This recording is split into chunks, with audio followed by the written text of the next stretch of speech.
Hey everybody, Dave Chudy from the Wrestling Showcase. This week we're going to finish off part 3 of the Undertaker tribute attire. We're going to be highlighting some of the gear that we didn't show in the previous episodes, as well as some little odds and ends, because I bought the entire collection. So we're going to show off everything from the leftover pieces that didn't make air to the pieces that did. Stay tuned for the episode and be sure to check out some of our old ones. Welcome to the Wrestling Showcase, hosted by David Chudy. Hey everybody, Dave Chudy from the Wrestling Showcase. Now what you see next to me is Jeff Hardy's gear that he wore in honor of 30 years of The Undertaker. However, for the photo shoot, a little photo shoot magic that they did is they took a simple purple ribbon and tied it around the hat and gave it to Zelina Vega to wear in the same photo shoot where she honored The Undertaker. She donned the same attire, hat, tie.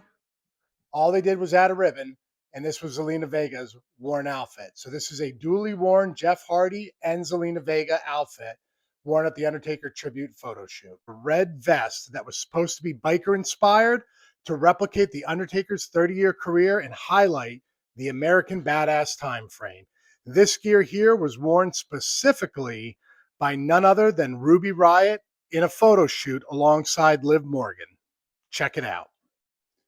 So another unique piece that I have next to me is a costume piece worn by none other than Liv Morgan to honor The Undertaker during his 30-year retirement photo shoot.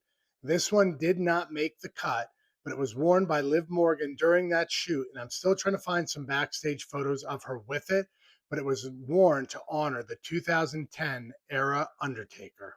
This episode, I'm going to show you some little bits and pieces of gear that you may have seen in the photo shoot or you may have not. But to give you some backstory, I bought the entire collection.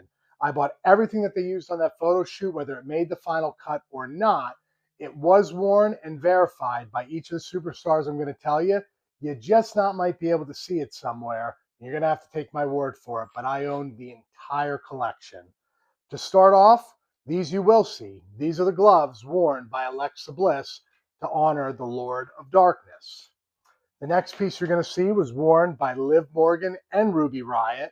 It's a custom pair of jeans that were worn during their American Badass photo shoot for The Undertaker.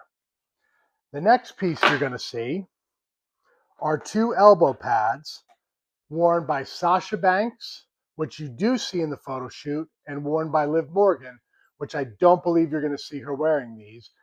But Sasha Banks wore these when she covered the period right after the American Badass, when he turned back to The Undertaker and he's more of a straight shooter. Liv Morgan wore these to honor the American Badass, where he throws fist up in the air and have the one elbow pad on. The next piece you're going to see was worn by Alexa Bliss. They were to honor the Lord of Darkness time frame, and they're just simple arm covers. I believe you will see these in one of the photo shoots with the cape honoring the Survivor Series. The next piece you're going to see are two wrist cuffs that were worn by Bianca Belair that did not make the final cut. Next up, I have 4 pair of wrist guards here that were worn by Bianca Belair, Sasha Banks, Alexa Bliss, Liv Morgan, and Ruby Riott. And I believe you will see these on Ruby Riott in the final cut, and I'll show a photo of them. The next piece you're going to see, which I don't think made the final cut, was a neck collar that was supposed to be worn by Alexa Bliss. She did wear it in the photo shoot. However, it did not make the final cut. And the last piece you're going to see are 2 pair of gloves. These were interchangeable. They were worn by AJ Styles, which you will see. They were worn by Liv Morgan, which you will also see. And they were worn by Sasha Banks, which you will not see. I did own the pair of Sasha Banks gloves that had the writing on them. However, I sold them to a collector in Japan when I first got them, so I no longer have them in my collection. But you'll see up on the side here a photo of Sasha Banks wearing the gloves and a picture of the gloves that I had. So I hope you enjoyed it. If you have any questions, please send them in. Also, if you have any gear, send them in to me, and we'll highlight them on the episode and give you full credit for it. Thanks for watching.